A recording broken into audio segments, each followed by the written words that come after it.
and yet still don't know Him. There are lots of people that know about church, or know about religion, or know about a God out there somewhere that they have to try and live in a way to please Him. But there are lots of people that don't have a right relationship, personal relationship with Him through Jesus Christ.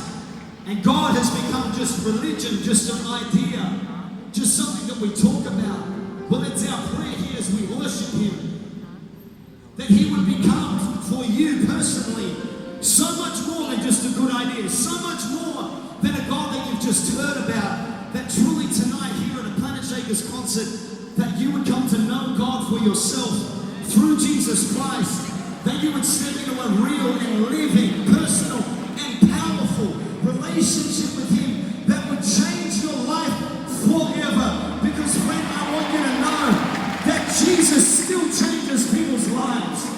Jesus still puts broken situations back together. Jesus still heals.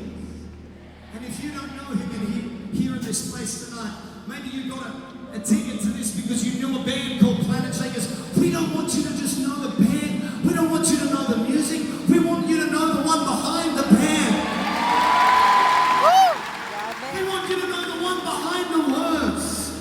Planet Shakers can't change your life, friend, but Jesus can. Planet Shakers is not going to be with you every moment of your life, but the presence of God through the Holy Spirit, He wants to step into your life. Hey, I grew up going to church. I knew lots of things about God, but it was religious to me. What do I mean by that? I mean, it was just like a theory. It wasn't real to me. My parents told me about it. My Christian school taught me about Him. My pastors in my church taught me about Him.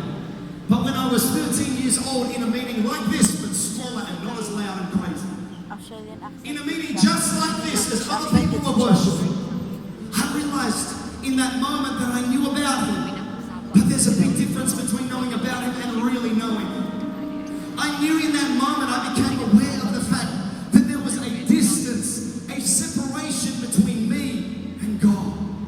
And I also knew in that moment that as hard as I might try, there was no good things that I could do. There was no right words that I could come up with. There was nothing I could do to try and make the difference up in that separation. In other words, I couldn't get to where God was. That's how so many people live. They live like God is out there somewhere, and I'm trying to please Him by going to church, and I'm trying to do the right thing, and I'm trying. But the Bible even tells us the harder we try sometimes to do the right thing, we still end up doing the wrong thing. I'm so glad that as a 13-year-old in a worship service like this, not only did I know about the separation between me and God, but I also knew that Jesus Christ, the Son of God, came to die upon a cross for my sins, to take upon Himself the punishment that I deserve, the separation from God that I deserve. In other words, I couldn't get to where God was, so God came to where I was. Friend, on that night, I invited Jesus Christ into my life personally as my Lord and Savior. I said, God, I want to live for You. I'm done with living for myself. I've made a mess of my own life. I need